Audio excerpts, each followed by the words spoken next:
मैदान से पीछे नहीं हटेगी। मैं अब आपके सामने मुजाहिदे तहरीक खत्म नबूवत जमीयत उलमाए पाकिस्तान नूरानी के मरकजी सेक्रेटरी जनरल इज्जत माब पीर सैयद सफदर शाह गिलानी साहब से मुल्तमिस हूँ कि आए और आज की इंटरनेशनल खत्म नबूवत कॉन्फ्रेंस से खिताब फरमाएं। नाराए तकबीर, नाराए रिसालत, नाराए हैदरी, ताजदारे खत्म नबूवत। बिस्मिल्लाहिर्रहमानिर्रहीम। मर्दान खुदा, चरखे सितमगर को हिला दो और बढ़ती हुई हर शोर से बातिल को मिटा दो। और तुम दहर में तौहीद और रिसालत के अमी हो। बिछड़े हुए बंदों को तुम अल्लाह से मिला दो। और जो बज़्म नहीं अज़मत पैगंबर की निगहबां, जो बज़्म नहीं खत्म नबूवत की निगहबां, उस बज़्म के हर चिराग को बुझा दो। मेरे वाजिबुल एहतराम कायदीन कराम, सियासी दीनी मजहबी ज़ुमाए कराम, मैं समझता हूं कि वक्त की तंग दामानी है और इस दौरान मैं शायद अपना माफी ज़मीर खुल के बयान न कर सकूं। इसलिए मैं चाहूँगा कि मैं अपना टाइम और अपना वक्त किसी ऐसे मुकर्रर को पेश कर दूं जो आपके सामने तफसील से इसको बयान कर सके, इस मुकदमे को जिसके लिए आज हम यहाँ जमा हुए हैं।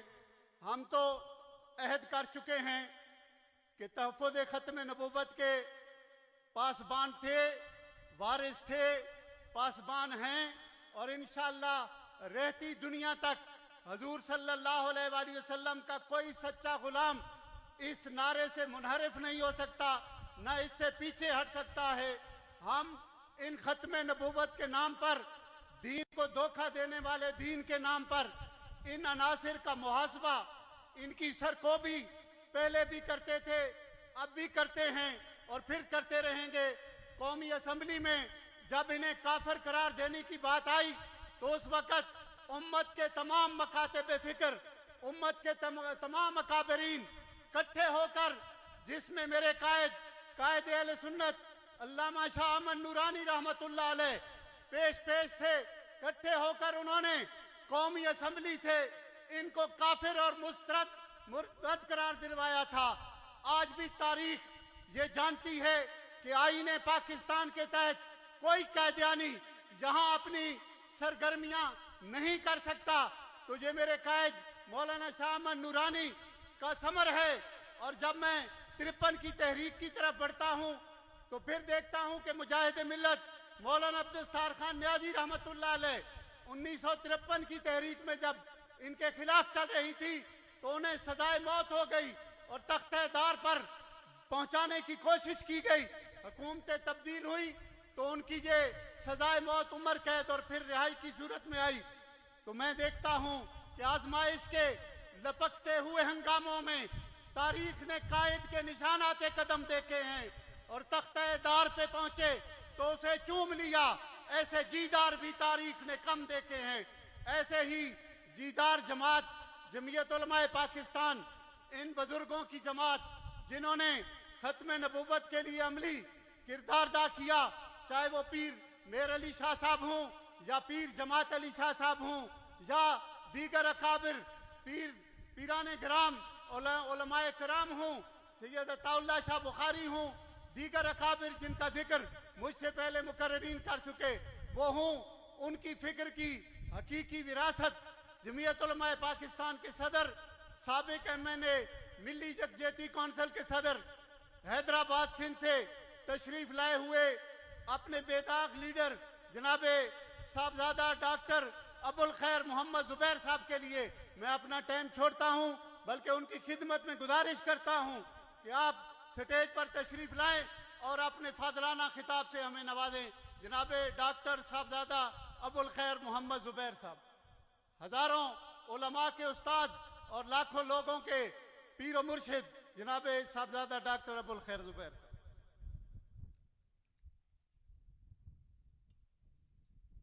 अल्हम्दुलिल्लाह अल्हम्दुलिल्लाहिल्लज़ी लम यज़ल आलिमन क़दीरा हय्यन क़य्यूमन समीअन बसीरा वस्सलातु वस्सलामु अला रसूलिही अरसलहू बिलहक़्क़ि बशीरन व नज़ीरा व अला आलिही व अस्हाबिही कसीरन कसीरा अम्मा बाद फ़अऊज़ु बिल्लाहि मिनश शैतानिर रजीम बिस्मिल्लाहिर रहमानिर रहीम इन्ना नहनु नज़्ज़लना ज़िक्र व इन्ना लहू लहाफ़िज़ून सदक़ल्लाह व सदक़ रसूलुहुन नबियुल अमीनुल करीम व नहनु अला ज़ालिका लमिनश शाहिदीन वश्शाकिरीन वल्हम्दुलिल्लाहि रब्बिल आलमीन इन्नल्लाह व मलाइकतहु युसल्लूना अलन नबी या अय्युहल्लज़ीना आमनू सल्लु अलैहि व सल्लिमू तस्लीमा दुरूशी पढ़ लीजिए अस्सलातु वस्सलामु अलैका या रसूलल्लाह अस्सलातु वस्सलामु अलैका या हबीबल्लाह अस्सलातु वस्सलामु अलैका या रहमतल लिल आलमीन व अला आलिका व अस्हाबिका या शफीअल मुज़निबीन। हम्द सलात के बाद मुक़्तदर मशाइख़ इज़ाम वाजिबुल एहतराम उलमाए किराम अमायदीन मिल्लत और हाज़रीन ज़ी-वक़ार आस्ताने आलिया सगर शरीफ के सज्जादगान, उसके कारकुरान, उसके मुरीदीन मुतवस्सिलीन काबिल मुबारकबाद हैं जो हर साल ये अज़ीमुश्शान ख़त्म नबुव्वत कॉन्फ्रेंस का इनेकाद करते हैं। ये फ़कीर भी एक अहम प्रोग्राम की मीटिंग के सिलसिले में लाहौर आया हुआ था। मुझे पैगाम मिला हज़रत क़िबला मुबारक हमदानी साहब का और हज़रत क़िबला मक़सूद हमदानी साहब दामद बरकातुहुल आलिया का इस महफ़िल में हाज़िर होने के लिए। मैं हाज़िर हो गया। मैं ममनून हूँ कि उन्होंने मुझे भी ये सआदत अता की इस महफ़िल में शिरकत की। अल्लाह तबारक व तआला उनकी इस कोशिश को अपनी बारगाह में कबूल व मंजूर फरमाए। हाज़रीन मोहतरम, ख़त्म नबुव्वत का मसला इंतहाई अहमियत का हामिल है और ये कहा जाए तो बेजा न होगा कि हमारे दीन की असास और बुनियाद है। यही वजह है कि कुरान पाक में कोई एक मकाम पर नहीं, 20 मकाम पर अल्लाह ताला ने इस ख़त्म नबुव्वत को बयान किया और इसकी अहमियत और अजमत को आश्कारा फरमाया कुरान पाक के अंदर। जो मैंने आयत मुक़द्दसा तिलावत की है इसमें अल्लाह फरमाता है कि इन्ना नहनु नज़्ज़लना ज़िक्रा व इन्ना लहू लहाफ़िज़ून। हमने कुरान नाजिल किया है और हम ही इसकी हिफाजत करेंगे। देखिए, यहां से भी अल्लाह ताला अपने महबूब के ख़त्म नबुव्वत का ऐलान फरमा रहा है। किस तरह? हुजूर से पहले जितने अंबिया किराम और जितने रसूल इज़ाम इस आलम कौन व मकाम में तशरीफ लाए, उनको अल्लाह ने मोइज़ात अता फरमाए। लेकिन वो जब इस दुनिया से रुखसत हुए, मोइज़ात भी उनके खत्म हो गए।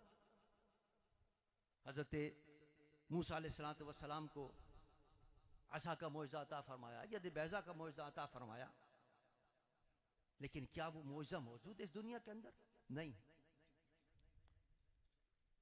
हजरत ईसा अलैहिस्सलाम को मादरजात अंधों को बीना करने का मोइज़ा अता फरमाया, मुर्दों को जिंदा करने का मोइज़ा अता फरमाया, लेकिन कोई आज शख्स मौजूद है जिसको हजरत ईसा ने जिंदा किया हो या जिसको सेहत तो शिफा अता की हो? कोई मोइज़ा पूरी दुनिया के अंदर कहीं मौजूद नहीं। अलगर्ज जितने अंबिया किराम आए, उनको जितने मौज़ात अल्लाह ने अता फरमाए, उसमें से कोई मौज़ा हुए जमीन पर मौजूद नहीं। लेकिन मेरे मुस्तफ़ा सल्लल्लाहु अलैहि वसल्लम को अल्लाह ताला ने जहां और बेशुमार मौज़ात अता फरमाए, वहां एक कुरान का मौज़ा भी अता फरमाया। और यह मौज़ा ऐसा है कि जो आज भी मौजूद है और क़यामत तक मौजूद रहेगा। क्यों? इसलिए कि जितने अंबिया आए उनकी नबुव्वत का दौर खत्म हो गया, उसके साथ उनके मौज़े भी खत्म हो गए, लेकिन मेरे मुस्तफ़ा की नबुव्वत का दौर क़यामत तक चलेगा। लिहाजा मौज़ा भी वो अता किया कुरान जो क़यामत तक रहने वाला।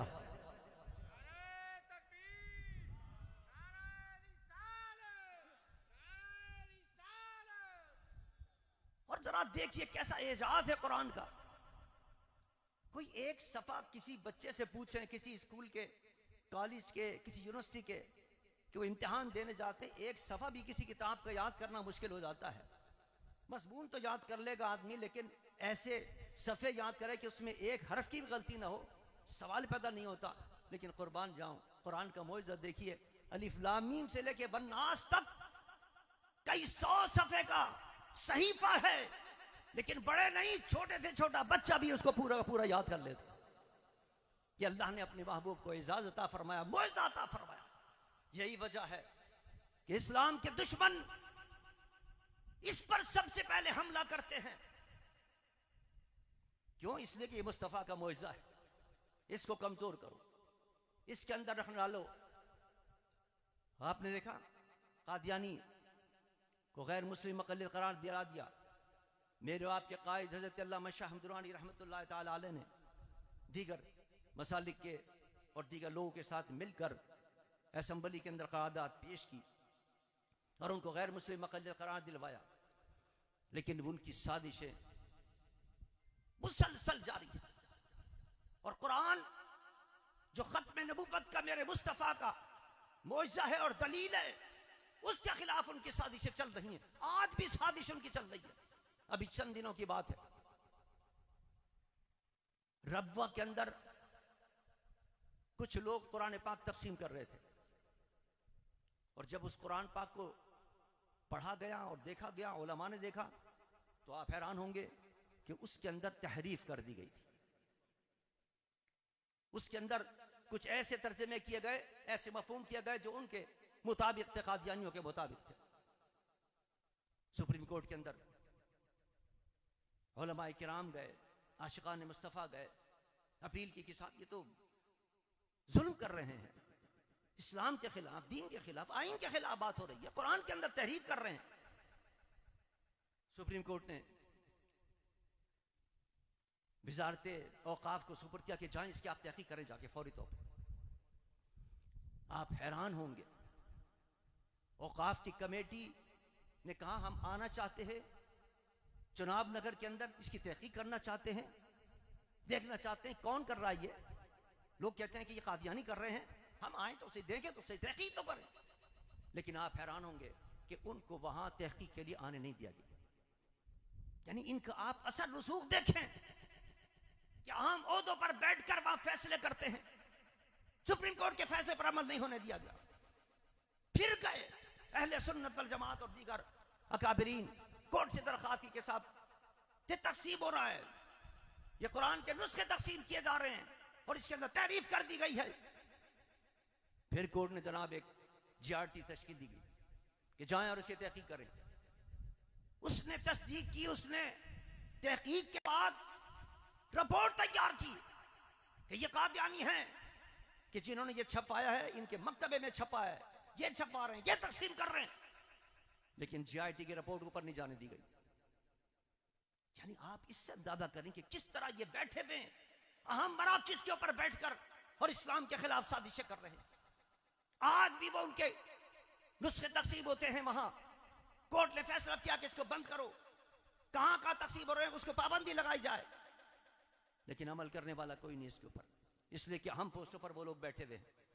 इसलिए हमारा मुतालबा यह है, हर जगह पर हम मुतालबा यह करते हैं कि जिस जिस अहम पोस्टों पर कादियानी बैठे हुए हैं उन कादियानियों को वहां से हटाया जाए, इसलिए कि ये वहां बैठकर सिर्फ इस्लाम के खिलाफ, कुरान के खिलाफ, दीन के खिलाफ नहीं बल्कि पाकिस्तान के खिलाफ भी साजिशें कर रहे हैं। अगर आप गौर फरमाएं, और पाकिस्तान में जब भी कोई गड़बड़ हुई है तो उसके पीछे इन्हीं का हाथ था।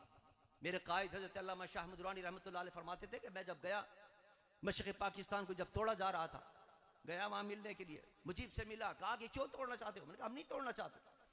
फिर क्या मसला? उसने कहा आपका वजीर है फला कादियानी है, वो यहाँ आकर लोगों को इश्तियाल फैला रहा है, इंतशार फैला रहा है, हमारे और मगरबी पाकिस्तान के दरमियान नफरत पैदा की उसने। नूरानी साहब ने आकर यहाँ उस साजिश का इंकशाफ किया, लोगों को बताया उस वक्त के हुक्मरानों को। आज भी ये साजिशें जारी हैं। क्या पाकिस्तान का इसका हाल हो गया है? किस तरह इस वक्त क्या नाम है खलफिशार पाकिस्तान का बचा हुआ है। इक्तिसादी हालात, माशी हालात, सियासी हालात, अमन अमान की सूरत हाल सब तबाह बर्बाद हो गई है। अगर आप गौर करेंगे तो उसके पीछे भी आपको कादियानी नजर आएंगे। तदारुक किस तरह होगा कि जो अहम पोस्टों पर इस वक्त कादियानी बैठे उनको वहां से बरतरफ किया जाए, इंशाअल्लाह पाकिस्तान के हालात दुरुस्त होते चले जाएंगे। तमाम मसाइल इसके हल होंगे, ख्वाह माशी मसला हो, ख्वाह इक्तिसादी मसला हो, तमाम मसाइल हल होंगे। लेकिन हटाएगा कौन उनको? वो तो बड़े अहम पोस्टों पर बैठे हैं। अजीज़ान मन, इसके लिए इत्तिहाद की जरूरत होगी। आपने देखा नहीं, सन 77 के अंदर तमाम मजहबी जमातें मुत्तहिद हो गई, कोई मसलक का इख्तिलाफ नहीं था, तमाम खत्म नबूवत पर मुत्तहिद होकर कायदे मिल्लत इस्लामिया को अल्लाह ने ये एजाज अता किया कि उन्होंने करारदाद पेश की, लेकिन उसकी हिमायत तमाम मसालिक के उलमा ने की, तमाम मसालिक के लोगों ने की। हत्ता कि जुल्फ़िकार अली भुट्टो साहब ने अपने तमाम मुशीरों को, वजीरों को कह दिया कि नूरानी साहब के इसकी हिमायत करो, इस करारदाद की, और बिल इत्तिफाक अल्हम्दुलिल्लाह वो करारदाद मंजूर हो गई। आज भी जरूरत इस बात की है कि कम अज कम मजहबी जमातें या सियासी जमातों के अंदर वो लोग जो खत्म नबूवत से मोहब्बत रखने वाले हैं, वो एक प्लेटफार्म पर आकर इन कादियानियों का मुकाबला करें, कादियानियों की साजिश का मुकाबला करें, और जहां जहां कादियानी बैठे उनको वहां से बरतरफ किया जाए, हटाया जाए। इंशाअल्लाह पाकिस्तान बाम उरूज पर पहुंचेगा। ख्वाह इसका माशी मसला हो, ख्वाह इसका इक़्तिसादी मसला हो, ख्वाह इसका सियासी मसला हो, इंशाअल्लाह सारे मसले हल होते चले जाएंगे। अल्लाह मुझे और आपको सबको इस खत्म नबूवत के मिशन को आगे बढ़ाने की तौफीक अता फरमाए। और ये जो आस्तान आलिया सबके शरीफ ने ये सिलसिला शुरू किया है, अल्लाह तबारक व तआला इसको तादेर आबाद रखे, क़यामत तक इनको इस तरह सजाते रहने की तौफीक अता फरमाए, और इनको दीन और दुनिया की बरकतें अता फरमाए, और अपनी शरफ की, अपनी बारगाह में, अपने महबूब की बारगाह में शरफ कबूलियत अता फरमाए। वमा अलैना इल्ला बलागुल मुबीन।